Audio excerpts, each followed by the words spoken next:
اعوذ باللہ من الشیطان الرجیم، بسم اللہ الرحمن الرحیم۔ ناظرین، پروگرام ہے خبر کی خبر، میں ہوں آپ کا میزبان اسامہ اعجاز۔ ناظرین، ایک جانب تو ملک اس وقت دہشت گردی کی لپیٹ میں ہے، جبکہ دوسری جانب ملک میں دھرنوں کی سیاست کا آغاز بھی ہو چکا ہے، جبکہ جماعت اسلامی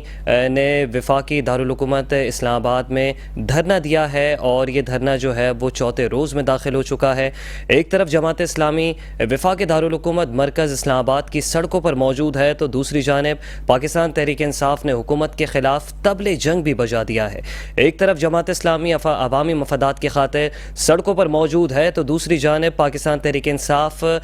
بانی پی ٹی آئی اور ان کی اہلیہ اور گرفتار کارکنان کی رہائی کے لیے برسر پیکار ہے۔ کوئی عوام کے لیے دھرنے دے رہا ہے، کوئی عوام کے مفادات میں دھرنے دے رہا ہے، تو کوئی عوام کے بہترین مستقبل کے لیے دھرنے دے رہا ہے، تو کسی کا دھرنا صرف خواص پر ہی مبنی ہے۔ اسی تمام تر صورتحال کے حوالے سے ان موضوعات پر گفتگو کریں گے۔ اس وقت ہمیں ٹیلی فون لائن پر جوائن کیا ہے آپ جماعت اسلامی کے سینئر رہنما ہیں مراج الہدیٰ صدیقی صاحب، آپ کو شو میں ویلکم کریں گے۔ Thank you. مراج صاحب، سب سے پہلے تو یہ بتائیے گا کہ جماعت اسلامی اور حکومتی کمیٹی کے درمیان جو مذاکرات ہوئے تھے، اب تک کس حد تک یہ مذاکرات اطمینان بخش رہے ہیں؟ بسم اللہ الرحمن الرحیم۔ میں یہ کہنا چاہوں گا کہ جماعت اسلامی نے پاکستان کے عوام کی دکھتی رگ پر ہاتھ رکھا ہے، اور جس مسئلے کو اٹھایا ہے یہ کوئی جماعت اسلامی کا ذاتی مسئلہ نہیں ہے، نہ یہ کوئی پارٹی مسئلہ ہے، نہ یہ اپنے کرپشن کے کیسز معاف کروانے کا مسئلہ ہے، نہ یہ اپنے لوگوں کی کسی رہائی کا مسئلہ ہے، بلکہ یہ وہ مسئلہ ہے جس کے لیے پاکستان کے 22 کروڑ عوام آج مشکل سے دوچار ہیں۔ ملک کی ترقی کے راستے میں اگر کوئی سب سے بڑی رکاوٹ ہے تو وہ انتہائی مہنگی بجلی ہے، اور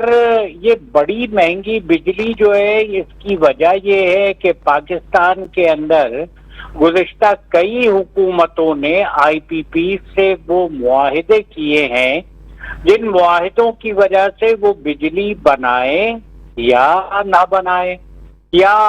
کوئی بہت ہی پرانے قسم کے یہاں پر بجلی گھر لا کر رکھ دیں اور اس کے بعد ڈالروں کی صورت میں پاکستان سے پیسے لیتے رہیں اور پاکستان کا زر مبادلہ وہاں پر لٹایا جاتا رہے، تو جماعت اسلامی اسی لیے میدان کے اندر موجود ہے اور چوتھے دن کے اندر یہ دھرنا داخل ہو گیا ہے۔ جو حکومتی کمیٹی ہے اس سے جو کل مذاکرات ہوئے ہیں، تو حقیقت تو یہ ہے کہ مذاکرات کی میز تو ضرور سجائی گئی، لیکن حکمرانوں کو اس بات کا اندازہ نہیں ہے کہ پاکستان کے عوام کتنی شدید مشکل سے دوچار ہیں۔ جماعت اسلامی اس بات کے لیے پرعزم ہے کہ انشاءاللہ اپنے ہدف تک پہنچنے کے لیے تمام جمہوری آئینی راستے اختیار کریں گے۔ ہماری جدوجہد پرامن جدوجہد ہے، اور جب پرامن جدوجہد کے راستے روکے جاتے ہیں اور اس کے آگے رکاوٹیں کھڑی کی جاتی ہیں، تو حقیقت یہ ہے کہ اس کے بعد راستہ ہم ہی طے کر رہے ہوتے ہیں کہ یہاں پر پھر کون سا راستہ چلے گا۔ لیکن ہم یہ سمجھتے ہیں کہ جب پاکستان کی پارلیمنٹ کے اندر پاکستان کے عوام کے مسائل نہیں حل ہو رہے ہیں، تو جماعت اسلامی نے سڑکوں کو گرمایا ہے اور اس کے پرہمت کارکنان، بہادر کارکنان ساری رکاوٹیں پھاند کر توڑ کر اپنے گرفتاریاں پیش کرتے ہوئے میدان کے اندر پہنچے ہیں، اور یہ بڑے پرامن طریقے سے اپنے موقف کو آگے بڑھا رہے ہیں۔ تو مراج الہدیٰ صدیقی صاحب، آپ زیرک سیاستدان ہیں اور طویل عرصے سے سیاست سے منسلک ہیں، سر تو کیا سمجھتے ہیں، آپ کو کیا لگتا ہے کہ حکومت جماعت اسلامی کی جانب سے جو عوام کے حق میں جو مطالبات کیے گئے ہیں، کیا ہے اس کے اوپر، کیا حکومت جماعت اسلامی کے مطالبات کے آگے جو عوامی مطالبات ہے کیا گھٹنے ٹیک دے گی؟ ہم انشاءاللہ عوام کی آواز بن کر اٹھے ہیں، عوام کو اپنے ساتھ ملائیں گے، اور یہ جو جبر ہو رہا ہے، یہ جو ظلم ہو رہا ہے، یہ جو زیادتی ہو رہی ہے، روزانہ اخبارات کے اندر خبریں لگ رہی ہیں کہ بجلی کے زیادہ بلوں کی وجہ سے لوگ خودکشی کر رہے ہیں، اپنے گھروں کے سامان کو بیچ کر بجلی کا بل ادا کر رہے ہیں، جی ایک دوسرے کو بجلی کے غیر ضروری استعمال کی وجہ سے قتل کر رہے ہیں۔ جب یہ تمام سوشل پرابلمز میدان کے اندر موجود ہیں اور روزانہ چینلز اور اخبارات کے صفحات کی زینت بن رہے ہیں، تو ظاہری بات ہے کہ یہ مسئلہ ہمارے میدان میں نکلنے سے پہلے ہی حکومت کو سوچنا چاہیے تھا، لیکن حکمران جس طریقے سے عوام کے اوپر ٹیکس لگا رہے ہیں تو ہمیں نہیں لگتا کہ وہ مسائل کو حل کرنے کے لیے آسانی سے تیار ہوں گے۔ لیکن یہ ہمارا پلان اے تھا، پلان بی بھی ہمارے پاس موجود ہے، اور انشاءاللہ اب صوبائی دارالحکومتوں کے اندر بھی ساتھ ساتھ دھرنا شروع ہوگا، اور 31 جولائی کو انشاءاللہ کراچی میں اس کا آغاز ہے، پھر بہت جلدی لاہور میں، پشاور میں، کوئٹہ میں بھی اس کا آغاز ہوگا۔ ہم انشاءاللہ ہم نے طے کر لیا ہے کہ اس مسئلے کو حل کروانے کے لیے پورے طریقے سے پاکستان کے حکمرانوں کو جھکا کر جنگ لیں گے اور پاکستان کے عوام کا مقدمہ لڑیں گے۔ 40 لوگوں کو خوش کرنے کے لیے 22 کروڑ عوام کو قربان کیا جا رہا، اور وہ 40 لوگ سارے کے سارے وہ ہیں جو اقتدار کی راہداریوں میں آج بھی موجود ہیں اور پہلے بھی موجود تھے۔ یہ آئی پی پیز تو گویا رشوت کے طور پر دی گئی ہیں، جو بجلی بھی نہیں بناتے اور اتنی بڑی مقدار میں ان کو پیسہ دیا جاتا ہے اور ڈالروں کے اندر ادائیگی کی جاتی ہے۔ تو اس لیے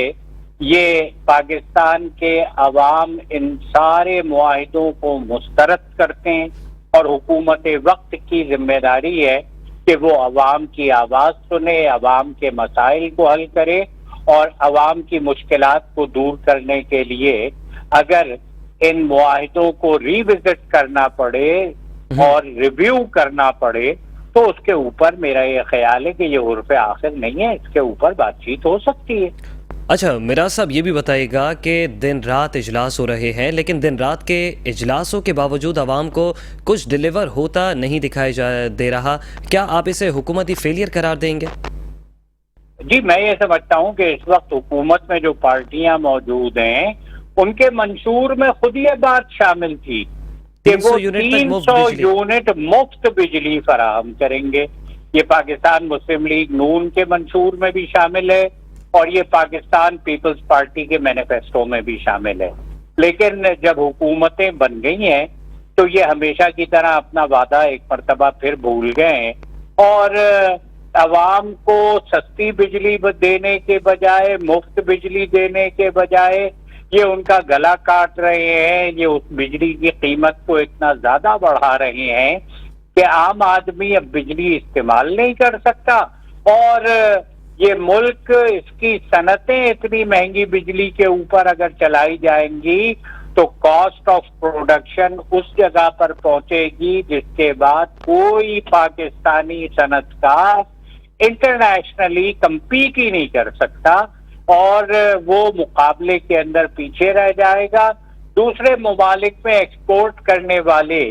تمام لوگوں کو مفت بجلی فراہم کی جاتی ہے، لیکن یہ پاکستان کے اندر یہ حکمرانوں کا کچا چٹھا بھی کھولے گی اور ان کے چہروں سے نقاب بھی ہٹائے گی۔ اچھا میرا صاحب، کیا مذاکرات کی کامیابی تک آپ کیا سمجھتے ہیں دھرنا یوں ہی جاری رکھا جائے گا؟ جی انشاءاللہ ہمارے کارکنان پرعزم ہیں اور یہ سمجھتے ہیں کہ وہ جس جگہ بیٹھے ہیں یہاں سے ڈی چوک بھی دور نہیں ہے، پارلیمنٹ بھی دور نہیں ہے۔ پاکستان کے عوام کا مقدمہ لڑنے کے لیے ہم انشاءاللہ ہر جائز، جمہوری، آئینی، پرامن راستہ اپنانے کے لیے تیار ہیں۔ اچھا میرا صاحب، ذرا اس پہ بھی روشنی ڈالیے گا کہ ملک کو سیاسی اور معاشی دلدل سے نکالنے کا جماعت اسلامی کی نظر میں نسخہ کیا ہے؟ دیکھیے، پاکستان کے اندر اللہ تعالیٰ نے ہم کو بڑی نعمتوں سے نوازا ہے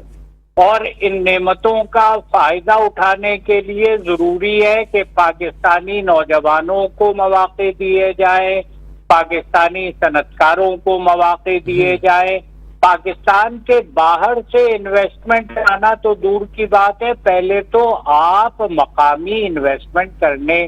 والوں کے لیے راستے آسان کریں. جب ان کے لیے راستے آسان ہوں گے، یہ پاکستانی جو کہیں بنگلہ دیش کے اندر جا کر انویسٹمنٹ کر رہے ہیں، جو کہیں دبئی میں انویسٹمنٹ کر رہے ہیں، جو کہیں دنیا کے اور ممالک میں انویسٹمنٹ کر رہے ہیں، اگر پاکستان کے اندر صنعت کا راستہ کھولا جائے گا تو صنعتی ترقی ہوگی. اور اس کے لیے ضروری ہے کہ پاکستان کے صنعت کار کو سستی بجلی فراہم کی جائے. اچھا میراث صاحب، اگر حکومت کی جانب سے اس دھرنے میں رخنہ ڈالنے کی کوشش کی جاتی ہے تو پھر جماعت اسلامی کا آگے کا کیا رد عمل ہوگا؟ میں نے کہا کہ ہمارے پاس سارے آلٹرنیٹ آپشنز تیار ہیں، لیکن ہم مطلب پلان بھی موجود ہے؟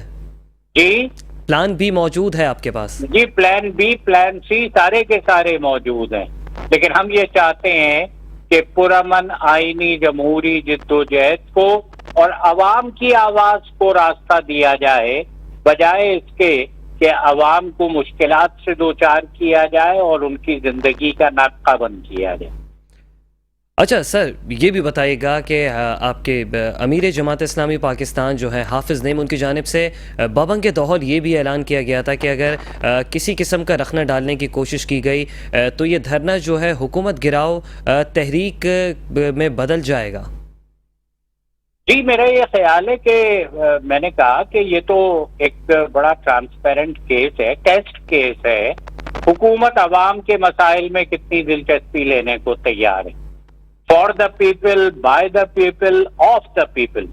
جمہوریت کی تو ہم نے یہی تعریف پاکستان کے اندر، دنیا بھر کے اندر سنی تھی. اب اگر پاکستان کے اندر یہ جمہوریت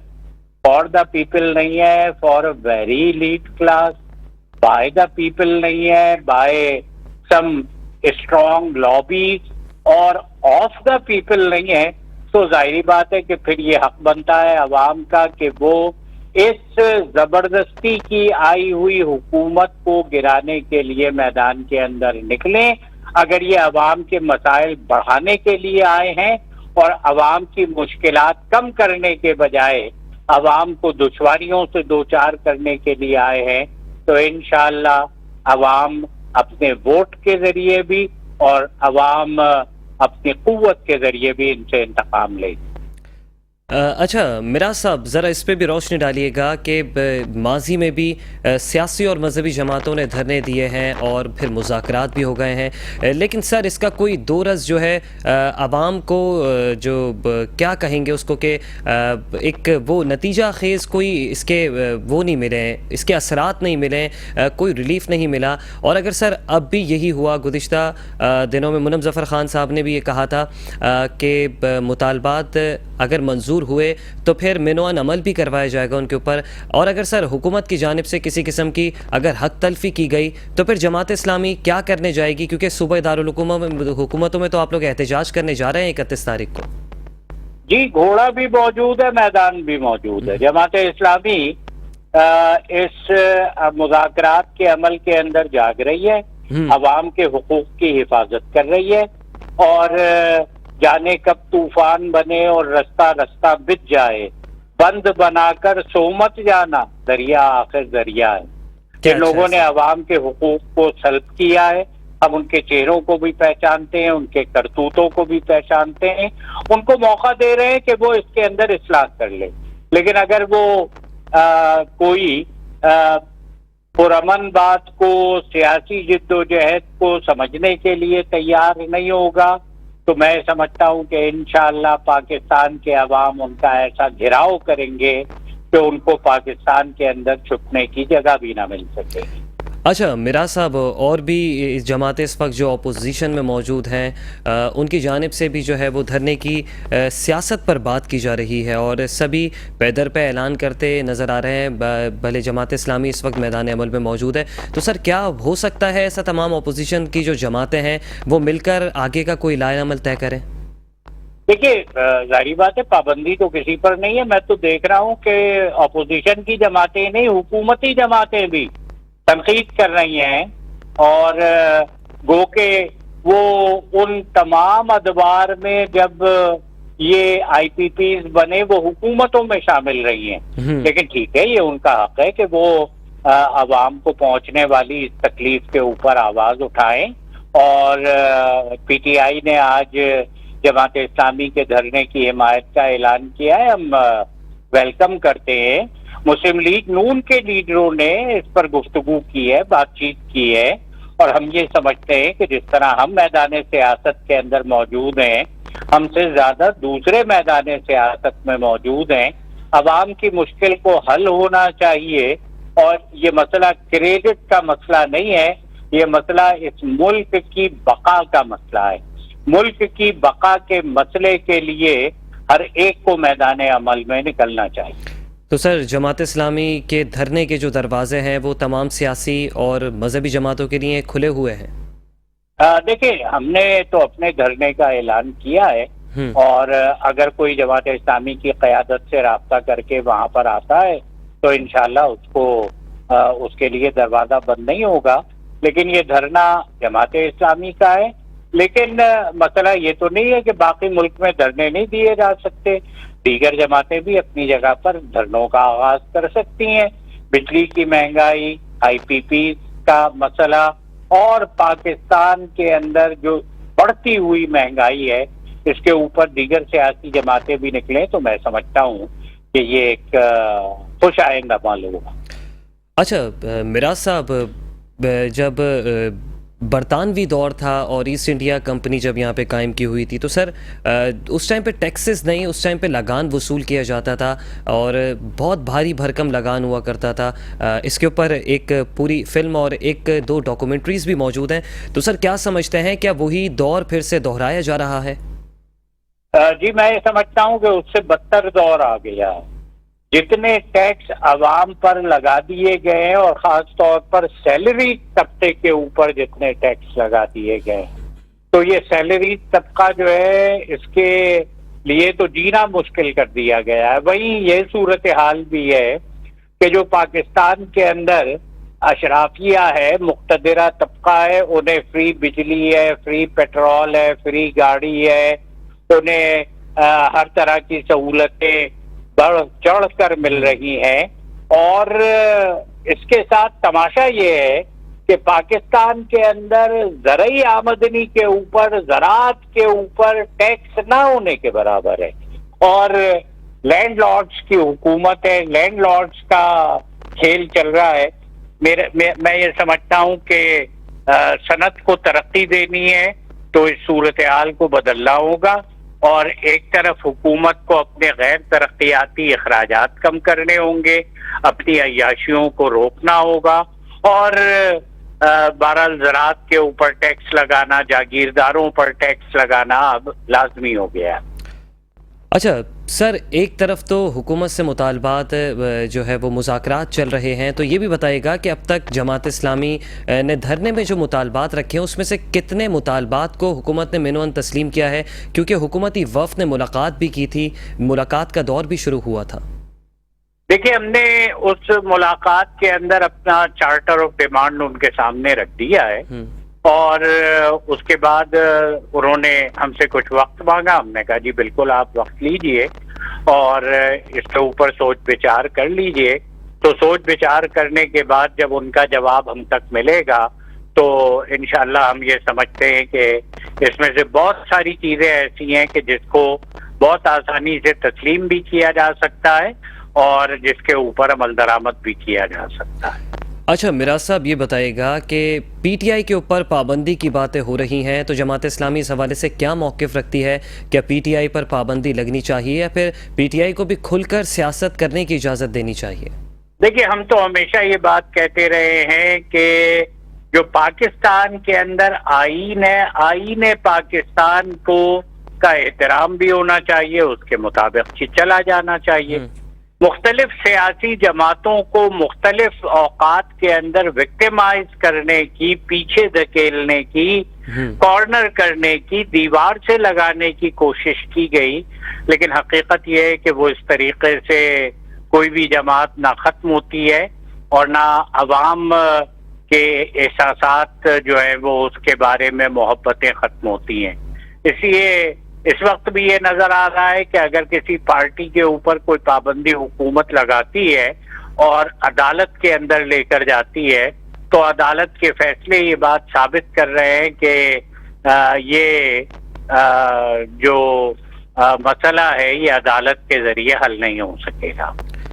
اچھا، میراز صاحب یہ بھی بتائے گا کہ ہر نئی آنے والی حکومت کا جیسے ہی دور شروع ہوتا ہے اور حکومتی جو ہے وہ اقدامات جو ہے وہ فیلئر کی جانب بڑھ رہے ہوتے ہیں تو پھر ملک میں ایک نئی سر جنگ شروع ہو جاتی ہے۔ وہ جنگ یہ ہوتی ہے کہ غداری جو ہے وہ ایک دوسرے پہ غداری کے الزامات لگائے جاتے ہیں۔ آرٹیکل 6 کا ان دنوں بھی بول بالا ہے، سابق صدر مملکت پر آرٹیکل 6 لگانے کی باتیں ہو رہی ہیں، بانی پی ٹی آئی پر، قاسم سوری پر۔ تو سر کیا جماعت اسلامی کیا اس کے اوپر اپنا لائے عمل رکھتی ہے اور کیا موقف دے گی جماعت اسلامی اس کے اوپر؟ جی، ہمارا موقف یہی ہے کہ اس طرح آرٹیکل 6 کسی کے اوپر نہیں لگایا جا سکتا، اور یہ لگایا جانا یہ پاکستان کے اندر پاکستان کے عوام کو غصے میں لانے کے مترادف ہوگا، اور ہم ایسی سارے اقدامات کے شدید مخالفت کرتے ہیں۔ اچھا سر، جو مینڈیٹ پاکستان تحریک انصاف کو ملا ہے، پاکستان تحریک انصاف کا کہنا یہ ہے کہ یہ ہمارا مینڈیٹ نہیں تھا، ہمارا مینڈیٹ اس سے کہیں زیادہ تھا۔ جماعت اسلامی کا بھی یہی کہنا تھا جنرل الیکشنز میں کہ ہمارے حق پر ڈاکہ مارا گیا ہے۔ تو سر اس حوالے سے کیا آنے والے وقتوں میں کوئی تحریک اس طرح کی شروع ہو سکتی ہے کہ مینڈیٹ جو ہے وہ واپس دیا جائے، مینڈیٹ لوٹایا جائے، جو کہ الیکشنز میں جو مینڈیٹ ملا تھا جنرل الیکشنز میں؟ جی، ہم تو پہلے یہ بات کہتے رہے ہیں، کہہ چکے ہیں، بار بار دہراتے رہے ہیں کہ فارم 45 کے مطابق پاکستان کے اندر جو 2024 کا الیکشن ہے اس کے نتائج کا اعلان کیا جانا چاہیے، لیکن اس وقت جو ہمارا دھرنا ہو رہا ہے یہ آئی پی پیز کے بارے میں ہے، یہ بجلی کی قیمتوں کے بارے میں ہے، اور ہم یہ سمجھتے ہیں کہ یہ مسئلہ جو ہے اس کو فوری طور پر حل کرنے کی ضرورت ہے۔ باقی ٹھیک ہے، ملک کے مفاد یہی ہے کہ جن کو عوام نے رائے دی ہے انہی کو اقتدار کے اندر آنا چاہیے۔ ٹھیک ہے، مراج الہدیٰ صدیقی صاحب، بہت شکریہ، آپ نے شو کے لیے اپنا قیمتی وقت نکالا۔ ناظرین، گفتگو کا سلسلہ جاری تھا اور جماعت اسلامی کی جانب سے مطالبات رکھ دیے گئے ہیں وفاقی حکومت کے آگے، اور حکومت جو ہے انہوں نے بھی مذاکراتی دور کا آغاز کر دیا ہے۔ دیکھنا یہ ہوگا کہ کب تک مطالبات تسلیم کیے جاتے ہیں، اور اگر کسی قسم کا رخ نہ ڈالا جاتا ہے اس دھرنے میں، اور اب دھرنے کا دائرہ کار بھی جماعت اسلامی نے مزید وسیع کرنے کا اعلان کر دیا ہے، دیکھنا یہ ہوگا کہ جماعت اسلامی کے مطالبات منظور کیے جاتے ہیں، عوامی حق میں حکومت کوئی فیصلہ دیتی ہے یا نہیں۔ ناظرین، یہ وقت ہوا ہے ایک شارٹ بریک کا۔ ناظرین، welcome back after a short break, اور بریک پہ جانے سے پہلے جماعت اسلامی کے دھرنے کے اوپر بات ہو رہی تھی۔ ایک جانب ملک میں دھرنوں کی سیاست کا آغاز ہو چکا ہے تو ایک جانب اپوزیشن کھل کر اپوزیشن کرتی دکھائی دے رہی ہے۔ سیاسی جو ہے وہ اس وقت تناؤ بڑھ چکا ہے اور سیاسی خلیج بھی بڑھ چکی ہے، جس کی وجہ سے پاکستان اس وقت سیاسی اور معاشی دلدل میں بری طرح سے پھنستا جا رہا ہے، اور اس تمام تر ہی صورتحال میں ایم کیو ایم پاکستان نے نوجوانوں کو صبح رنگ نو کی امید دلائی ہے، اور کراچی میں ایم کیو ایم پاکستان کے زیر اہتمام گزشتہ روز بروز اتوار ایک یوتھ کنونشن کا انعقاد کیا گیا ہے۔ ایک فقیت المثال پروگرام ہوا ہے جس میں ہزاروں کی تعداد میں بلا رنگ و نسل اور بنا کسی ذات پات کی تفریق کے ہزاروں کی تعداد میں نوجوانوں نے شرکت کی ہے، جبکہ نوجوان نسل نے اس یوتھ کنونشن کو امید کی نئی کرن قرار دے دیا ہے۔ نوجوانوں کو ایک امید دلائی گئی ہے۔ اس یوتھ کنونشن کے حوالے سے اور ملک کی سیاست کے اوپر بات کرنے کے حوالے سے اس وقت ہمیں ٹیلی فون لائن پر جوائن کیا ہے ایم کیو ایم پاکستان کے رہنما ہیں آپ اور ممبر صوبائی اسمبلی بھی ہیں، ڈاکٹر عبدالباسط صاحب، آپ کو شو میں ویلکم کریں گے۔ Thank you Usama. ڈاکٹر صاحب، کیا سمجھتے ہیں ایم کیو ایم پاکستان کی جانب سے ایک فقید المثال پروگرام ہوا ہے، ایم کیو ایم کے یوتھ کنونشن کو کس نظر سے دیکھتے ہیں؟ سر، ماضی کے کیا اغراض و مقاصد ہیں اس یوتھ کنونشن کے؟ دیکھیں الحمدللہ پہلے تو جیسے آپ کو پتا ہے ایک سکسیسفل ایونٹ رہا جس میں نہ سیاسی بات کی گئی، جس میں صرف ہم نے بزنس اپرچونٹیز کی بات کریں، اسکل انہانسمنٹ کی بات کریں، ہم نے یوتھ کو ایک دکھایا ہے کہ آنے والا فیوچر انہی کا ہے اور ان کو ہم ساتھ لے کر چلنا چاہتے ہیں اور پاکستان کے لیے ان سے کنٹریبیوٹ کروانا چاہتے ہیں، کیونکہ جس طرح برین ڈرین ہمارے پاکستان میں چل پڑا ہے، سارے جو ہمارے قابل ذہن لوگ ہیں وہ ملک چھوڑ کر جا رہے ہیں، تو ہم نے اب انشاءاللہ ایک عہد کر لیا ہے اس ایونٹ سے کہ ہم اس یوتھ کو انشاءاللہ اسی پاکستان میں رکھتے ہوئے پاکستان میں کنٹریبیوٹ کروائیں گے اور یہ انشاءاللہ آپ دیکھیں گے کراچی کی یوتھ جب سکسیسفل ہوگی تو پاکستان آٹومیٹکلی اپنی ٹانگوں پہ کھڑا ہوگا اکنامکلی۔ اچھا ڈاکٹر باسط صاحب، اس کے اوپر بھی ذرا لب کشائی کیجیے گا، کیا ایم کیو ایم اس ملک کی 65% یوتھ کو مایوسی کی دلدل سے نکالنے میں کامیاب ہوگی؟ انشاءاللہ تعالی ہماری نیت تو اور ہمارا جو ڈائریکشن ہے وہ پوری یہی ہے کہ اس یوتھ جو 65% ہے ہماری، یہ ہمارے ایسٹس ہیں اور اس ایسٹس کو پاسٹ میں ہم دیکھیں تو مس یوز کرا گیا ہے یا ان کو مایوس کیا گیا ہے، تو انشاءاللہ ہم پلیٹ فارمز دیں گے، ان کو اپرچونٹیز دیں گے کہ یہ آگے آئیں اور کنٹریبیوٹ کریں۔ اچھا باسط صاحب یہ بھی بتائیے گا، کیا یہ جو یوتھ کنونشن ہے اس سے کیا صرف کراچی کی ہی یوتھ فیضیاب ہو سکے گی یا پھر یہ پورے پاکستان کی یوتھ کے لیے ہے یہ یوتھ کنونشن، یا یہ جو یوتھ کے لیے آپ لوگوں نے جو ایک گریٹ انیشیٹو جو لیا ہے؟ یہ تو ایک فرسٹ اسٹیپ تھا، Karachi was just the first step, انشاءاللہ نیکسٹ حیدرآباد، پھر ہم آگے جاتے رہیں گے، دوسری جگہوں پہ جاتے رہیں گے۔ اچھا باسط صاحب، ملک کی سیاست کے اوپر ذرا سا لب کشائی کیجیے گا، کیا ملک کی سیاسی اور معاشی جو دلدل ہے، جو لینڈ مائنس ہے، کیا حکومت اس سے نبردآزمہ ہو سکے گی ایک شارٹ پیریڈ کے اندر، یا پھر اس کے لیے ایک لمبا جو ہے وہ عرصہ چاہیے ہوگا؟ دیکھیں یہ شارٹ کٹ لیتے لیتے ہی تو پاکستان کو ہم نے یہاں پہنچا دیا ہے، اگر پاکستان کو ہمیں نکالنا ہے تو ایک لانگ ٹرم ویژن رکھنا پڑے گا جو کہ ایک ساتھ مل کے ہو سکتا ہے، یہ نہیں ہو سکتا کہ ایک سب کی فرمائشوں کے حساب سے پاکستان چلے، پاکستان کو پاکستان کے لیے ایک بہترین اسٹریٹجی بنانی پڑے گی سب کو مل کر، جس پہ سب کو عمل درآمد بھی کرنا پڑے گا، اس پہ بھروسہ بھی رکھنا پڑے گا، اور اسی طریقے سے ہم پاکستان کو اس دلدل سے نکال سکتے ہیں۔ جو اکنامک کنڈیشنز ابھی میں دیکھ رہا ہوں، یقین کریں جو مایوسی جو ایک پھیلی ہوئی ہے، ہمیں اس مایوسی سے پہلے نکلنا ہوگا اور اس کے لیے ایک دوسرے پہ نیتیں صاف رکھنی پڑے گی۔ اچھا باسط صاحب، وزیر اعظم میاں محمد شہباز شریف کی محنت و مہارت کے باوجود معاشی بہتری کے حق میں کوئی نتائج نہیں دکھائی دے رہے ہیں، اس کی سب سے بڑی وجہ کیا ہے؟ Political instability. دیکھیں اگر آپ کسی بھی بزنس اسٹوڈنٹ سے پوچھیں گے کہ آپ کا ملک آگے نہیں بڑھ رہا، کاروبار آگے نہیں بڑھ رہا، تو وہ ایک ہی جواب دے گا، جو مین ریزن، جو ایک one of the most important significant factor جو ہوتا ہے وہ ہے پولیٹیکل انسٹیبلٹی۔ جس طریقے کی پولیٹیکل انسٹیبلٹی ابھی پاکستان میں چل رہی ہے، اس نے ہی پاکستان کی اکنامی کو پورا ڈیمیج کیا ہوا ہے۔ ہمیں ساتھ بیٹھانا پڑے گا ساری پارٹیز کو، بڑی پارٹیز ہوں، چھوٹی پارٹیز ہوں، اور ان سب کو مل کر لے کر چلنا پڑے گا۔ ایک دوسرے پہ الزامات سے ہم کہیں آگے نہیں بڑھیں گے۔ اچھا باسط صاحب، دن رات کے اجلاسوں کے باوجود جو ہے وہ عوام کو کچھ بھی ڈیلیور ہوتا دکھائی نہیں دے رہا، کیا حکومتیں صرف اپنے مفاد میں بنتی ہیں یا پھر یہ عوامی مفاد میں بنتی ہیں؟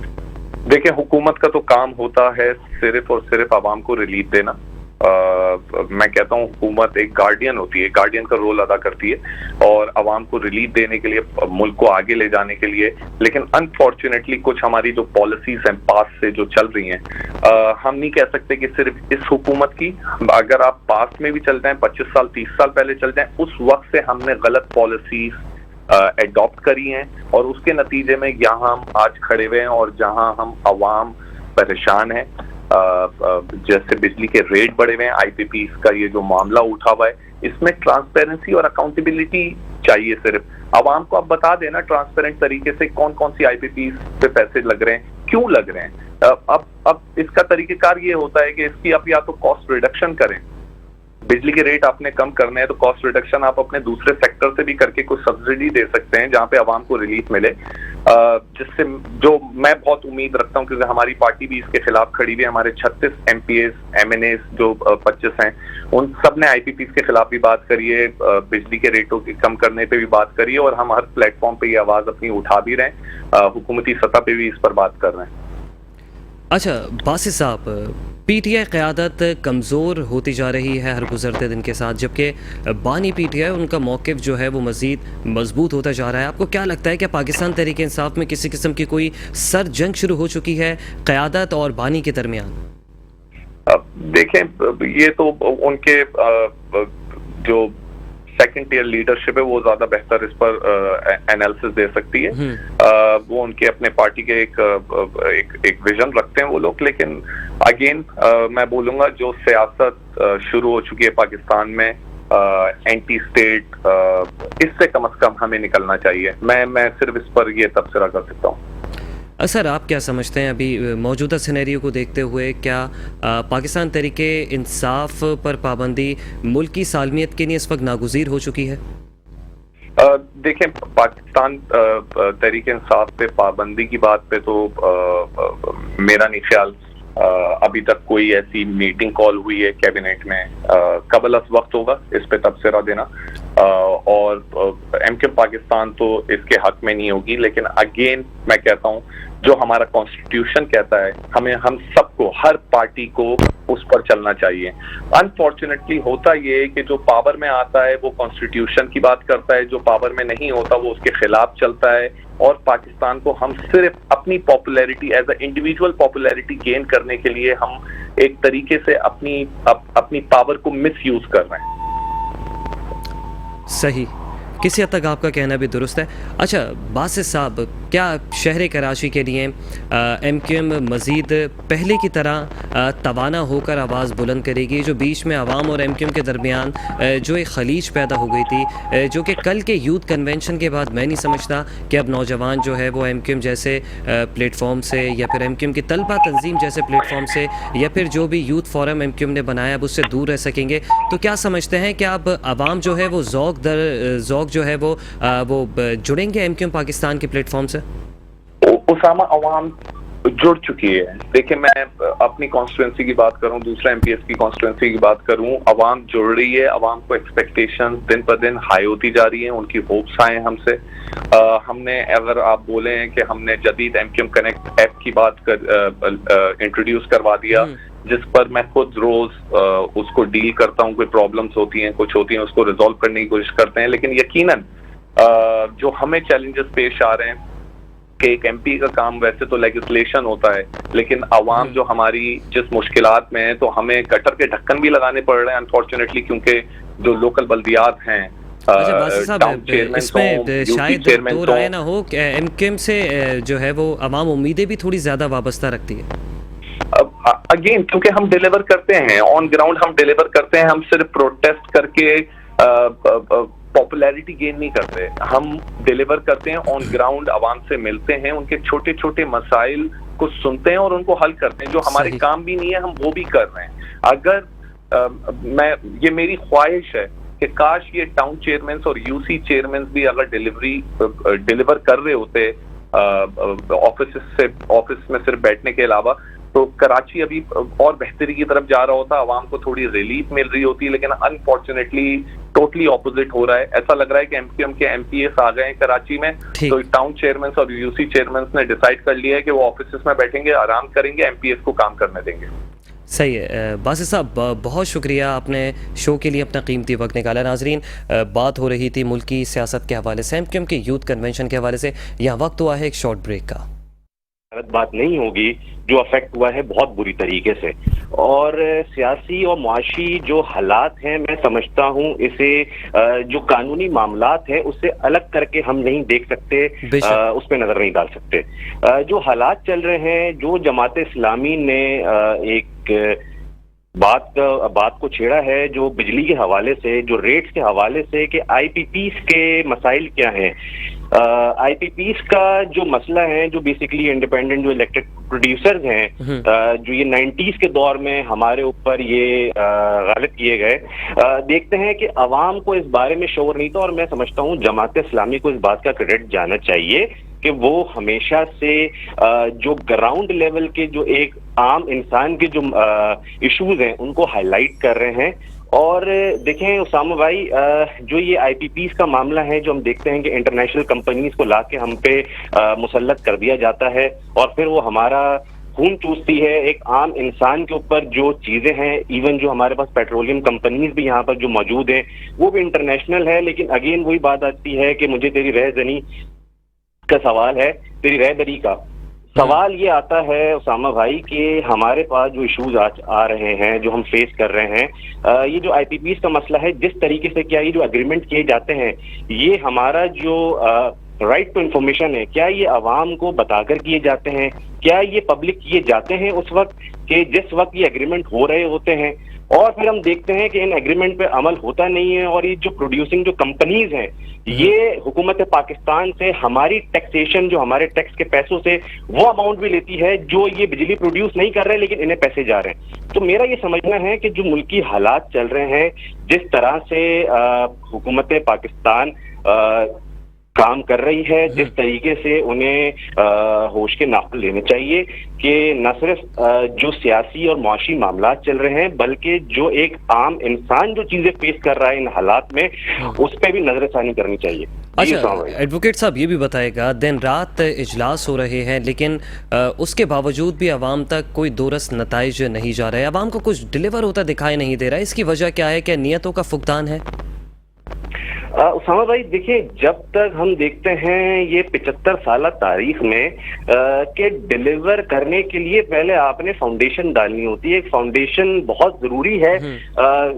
کوئی بھی ایک ڈھانچہ یا اس کی جو فائنل ہم شکل دیکھتے ہیں، تو جب ہمارے ملک کے تمام اداروں میں جب وہ دیمک لگ چکی ہے نااہلی کی اور کام نہ کرنے کی، کرپشن کی، تو جب وہ ڈھانچہ اتنا کمزور ہو چکا ہے جو پاکستان کی عام عوام اپنے خون پسینے سے بنا رہے ہیں، تو ڈیلیوری تو ہم نہیں دیکھتے. اور میں سمجھتا ہوں یہ جو معاملات ہیں یہ ہم پہلی دفعہ نہیں دیکھ رہے. یہ جو الیکٹریسٹی کے معاملات ہو گئے، پیٹرولیم کے معاملات ہو گئے، تو جب تک ہمارے جو اداروں کا پراپر ریفارمز نہیں ہونا اور پراپر جو یہ حکومت بیٹھی ہوئی ہے، کیا سوال پیدا ہوتا ہے جو لوگ ان